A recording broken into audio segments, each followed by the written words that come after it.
Assalamualaikum warahmatullahi wabarakatuh, warga Sukawedi semua. Ketemu lagi bareng saya Raden Ruli di Mencekam yang kali ini akan menceritakan sebuah perjuangan seorang ayah ya untuk anak laki-lakinya menempuh perjalanan tengah malam ke sebuah rumah sakit. Nah, seperti apa ceritanya? Pastiin teman-teman semua sudah subscribe channel ini, dinyalakan lonceng notifikasinya, di komen ya, di share ke teman-teman yang suka cerita horor.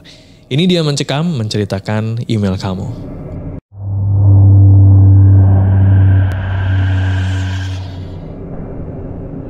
Saya menikah di tahun 2009 dan di tahun itu juga saya memiliki satu orang anak laki-laki.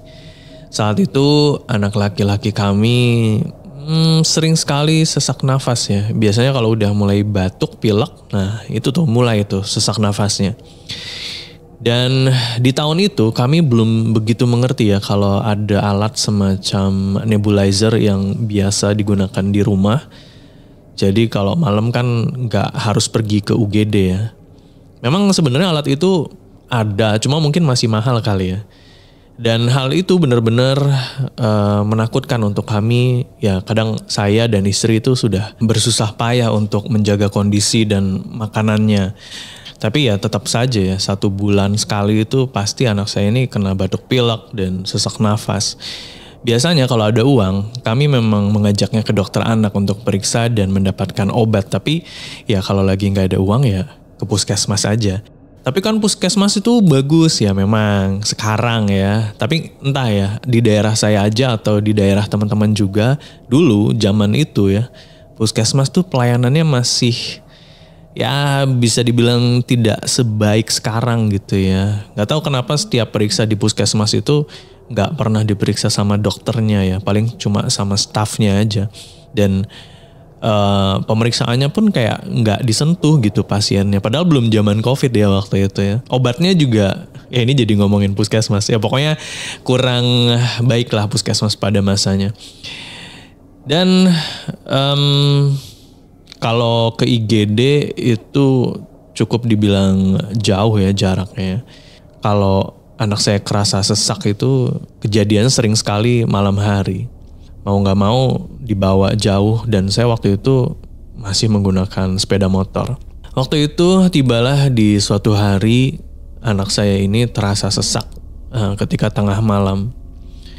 Mau gak mau saya membonceng anak saya ini dengan mengikat ini ya kayak tali selendang untuk gendong anak gitu ya. Jadi anak saya dibonceng di belakang, kalau di depan soalnya angin ya. Dibonceng di belakang, kemudian punggungnya itu saya ikatkan selendang gitu ya di badan saya. Nah kenapa begitu? Karena istri saya nggak bisa ikut. Saya juga waktu itu punya anak bayi, jadi istri saya menjaga anak bayi itu. Dan waktu itu akhirnya kita sampai di IGD. Di tengah malam IGD itu ya tidak begitu ramai. Dan karena saya dan anak saya ini sudah beberapa kali datang ke IGD ini, jadi beberapa perawatnya tuh sudah hafal ya. Dan ya sambil dibaringkan anak saya, terus kemudian diperiksa segala macam. Saya agak kasihan ya ngelihat anak saya waktu itu, karena ngelihat tubuhnya yang kayak lunglai, terus nafasnya yang sesak gitu ya.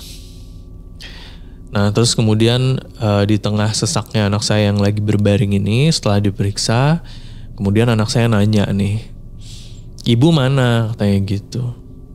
Saya jawab, ibu lagi di rumah jagain adek. Karena adek gak bisa keluar malam di tengah malam gitu ya, angin gak baik untuk kesehatan adek, saya jawab gitu. Tapi anak saya ini usianya baru masuk kelas 1 SD ya. Anak saya jawab, loh tadi kan ada di belakang AA, ibu kan tadi ikut gitu. Meluk AA biar AA-nya gak jatuh. Kok kenapa ayah bilang ibu ada di rumah? Saya bingung ya.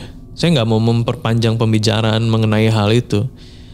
Saya cuma bisa mengusap kepala si AA, membaca ayat kursi, karena yang namanya di perjalanan tengah malam ya apa aja bisa terjadi ya. Tapi setelah nebu pertama habis dan ditunggu beberapa menit nafasnya belum juga tenang, dokter yang berjaga memutuskan untuk menambah dosis nebu dan uap yang kedua. Ketika sedang menunggu, anak saya ini bosan ya.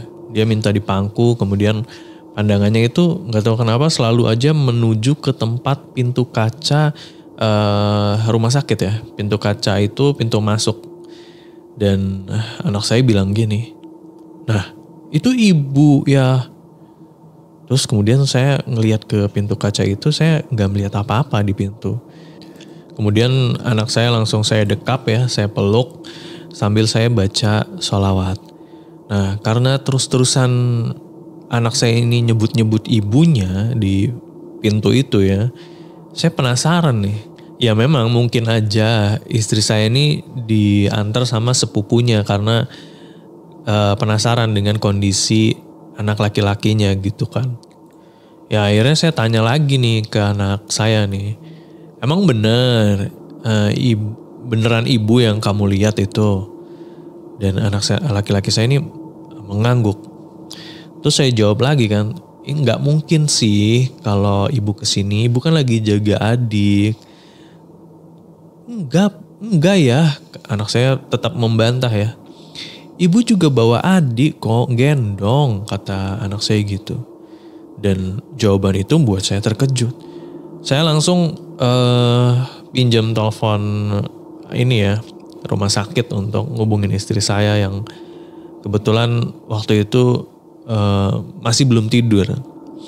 Dan alhamdulillah diangkat sama istri saya. Saya tanya, ibu di rumah kan? Iya di rumah. Kenapa? Kata istri saya gitu. Gimana kondisi AA? Masih di nebu, sekali lagi saya jawab gitu. Insya Allah gak apa-apa kok, gak sampai dirawat. Doain ya bu. Iya. Nah udah tuh ditutup teleponnya. Nah di satu sisi tenang nih karena istri saya di rumah. Tapi di sisi lain saya bertanya-tanya kira-kira siapa yang dimaksud oleh anak laki-laki saya ini. Dia tuh kekeh gitu ya. Bahkan sampai kayak emosi gitu bilang kalau ibunya tuh ada di depan di pintu masuk di depan pintu masuk rumah sakit gitu. Bahkan pas berangkat juga dia tuh ikut, ibunya tuh ikut di belakang dia sambil megangin si AA gitu ya. Dan akhirnya ya udahlah saya abaikan pikiran-pikiran seperti itu. Kemudian akhirnya datang juga nih nebu yang kedua. Dan waktu itu kurang lebih udah jam 2 malam. Anak laki-laki saya tidur sementara saya masih memegangi masker nebunya. Dan tiba-tiba dari gorden di tempat tidur di samping tempat tidur anak saya berbaring ya. Itu gordennya bergerak-gerak sendiri. Padahal dokter dan perawat itu lagi ada di tempat mereka ya. Ini masih di ruang IGD. Jadi ada tempat terpisah untuk dokter dan para perawat di sana. Dan gorden di sebelah tempat anak saya berbaring ini terus bergerak ya. Padahal saya yakin di sebelah itu nggak ada orang gitu. Gak ada orang, gak ada aktivitas apa-apa dari tadi juga, gak ada suara apa-apa. Saya agak bingung ya mau menoleh ke balik gorden itu, takut terjadi sesuatu gitu ya. Tapi gak menoleh ke situ juga penasaran. Sementara saya masih bisa melihat dari tempat saya beberapa perawat dan dokter tuh masih sibuk dengan kertas-kertas di mejanya. Dan gorden itu semakin bergerak dan bergerak. Kayaknya pengen banget dibuka gitu ya. Saya buka gordennya. Tapi lagi-lagi hati saya mengatakan jangan. Sampai tiba saatnya ada perawat yang mendekati kita ya. Dia bawa obat gitu. Nah mungkin ini saatnya. Jadi ketika perawat itu sudah datang ke tempat tidur anak saya ini, saya langsung sibak tuh gorden di sebelah tempat tidurnya. Dan memang tidak ada siapa-siapa di sana. Tapi sekelebat mata itu saya menangkap sosok perempuan yang pakaiannya persis dengan yang dipakai dengan istri saya di rumah tadi. Ya walaupun yang saya lihat itu cuma bagian punggung ke belakang saja ya, dan itu kayak benar-benar cepat gitu lewat gitu. Saya benar-benar merinding ya dari ujung kepala sampai kaki itu. Wah itu kayak hal yang baru banget saya lihat gitu ya. Pengalaman saya melihat sosok yang seperti itu. Dan saya kemudian mengucap istighfar beberapa kali. Dan akhirnya setelah dinebu yang kedua selesai, waktu itu mungkin 2:30 dini hari ya. Alhamdulillah pas dokternya meriksa nafasnya sudah tidak begitu bergelombang dan kami diizinkan untuk pulang. Untuk sakit yang seperti itu biasanya di cover BPJS ya, karena sesak nafas itu masih termasuk hal yang gawat darurat. Selain dinebu, kami juga harus mengambil obat di apotek yang cukup jauh tempatnya. Masih di rumah sakit itu juga, cuma harus berjalan cukup jauh ke belakang. Tentu saja karena itu sudah dini hari, sepi ya rumah sakit itu, tidak ada pasien lain yang menunggu obat. Karena beberapa poli-poli juga udah tutup ya, dan saat itu cuma saya dan anak laki-laki saja yang berjalan menyusuri rumah sakit itu menuju apotek di rumah sakit itu. Dulu sebelum istri saya mengandung anak kedua, ketika anak laki-laki saya itu sedang sesak, salah satu dari kami itu akan menunggui. Jadi misalkan istri saya di tempat UGD dinebu ya, anak saya dinebu, istri saya nungguin. Nah saya tuh ke apotek, jadi dua hal bisa berjalan beriringan gitu, itu lebih cepat. Tapi kalau lagi sendirian kayak gini ya mau gak mau saya harus nungguin anak laki-laki saya, nunggu selesai dulu baru kemudian saya ngambil obatnya. Dan apotek itu bukan sebuah ruangan tertutup, jadi kayak ruangan yang menyatu dengan semacam food court gitu ya. Dan sementara di sisi sebelah kanan itu koridor beratap langit yang menghubungkan dari kamar ke kamar ya, kamar ke kamar rawat inap gitu. Gak ada orang yang berlalu lalang di jam tersebut ya, bahkan cleaning service pun gak ada. Cuma untungnya beberapa meter dari tempat kami menunggu itu ada pos security yang menjaga pintu masuk ke rawat inap. Waktu itu karena anak saya udah ngantuk banget ya, jadi tidur di dalam dekapan saya. Tadinya saya mau baringkan di kursi sambil saya selimuti, tapi kasihan ya, dingin karena kursinya tuh kursi stainless gitu. Dan takut sakit-sakit badannya, jadi ya udah saya peluk aja sambil nunggu obat.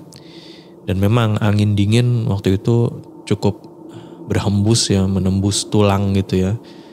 Dan saya yang kedinginan tuh berasa semakin merinding, dan suasananya nggak tahu kenapa kayak hening banget gitu ya. Kami ini kayak dua orang yang terdampar di dunia lain bahkan ya. Dan tiba-tiba si AA nih anak saya bangun dan mencolek bahu saya. Ya, kenapa? Saya jawab gitu kan. Terus anak saya bilang gini, ya itu ada ibu. Hah? Saya yang sudah yakin ya tadi menghubungi istri saya dan benar-benar memastikan dia ada di rumah. Tentu saja saya terkejut gitu ketika si AA bilang gitu. Udah A, kalau udah ngantuk bobo aja. Pejamin mata sambil baca doa. Kan AA kan udah bisa tuh baca-baca surat-surat pendek Al-Quran. Ya waktu itu untungnya AA menurut.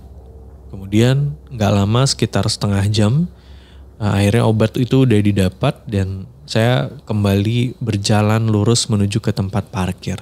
Lagi-lagi tempat parkirnya jauh karena tidak boleh parkir di depan pintu masuk rumah sakit.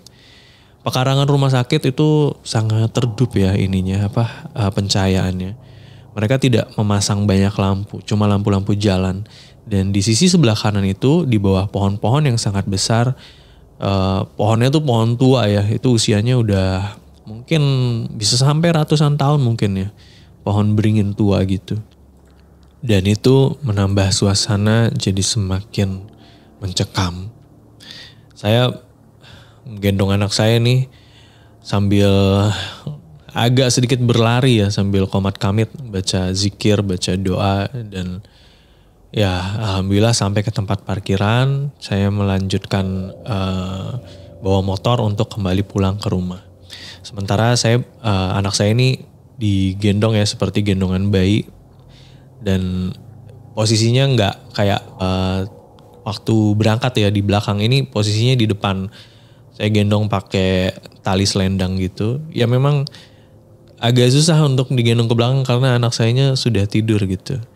Dan ya alhamdulillah keesokan harinya anak laki-laki saya sudah sehat dan bisa bermain kembali. Ketika sarapan dan waktu itu anak saya sudah saya siapkan obat ya, karena ada obat yang harus diminum pagi-pagi. Anak saya ini sempat memeluk ibunya dan berkata, "Bu, makasih ya semalam udah nemenin AA sama Ayah." Istri saya tuh memandang saya dengan tatapan mata yang kebingungan. Saya sih cuma bisa tersenyum tipis aja ya. Dan saya takut untuk menjelaskan lebih panjang karena takutnya nanti ketika harus mengajak istri saya ke rumah sakit tersebut, istri saya jadi overthinking atau berpikir yang enggak. Makanya ini biar menjadi rahasia yang saya simpan baik-baik. Itu dia untuk mencekam kali ini. Terima kasih sudah mendengarkan sampai habis ya, sampai ceritanya berakhir. Jangan lupa warga Sukawedi yang punya cerita atau pengalaman horor bisa langsung dikirimkan aja lewat email di podcast.ceritahoror@gmail.com. Jangan lupa juga untuk di-subscribe, dinyalakan lonceng notifikasinya, di-share ke teman-teman yang suka cerita horor. Saya Raden Ruli pamit. Wassalamualaikum warahmatullahi wabarakatuh.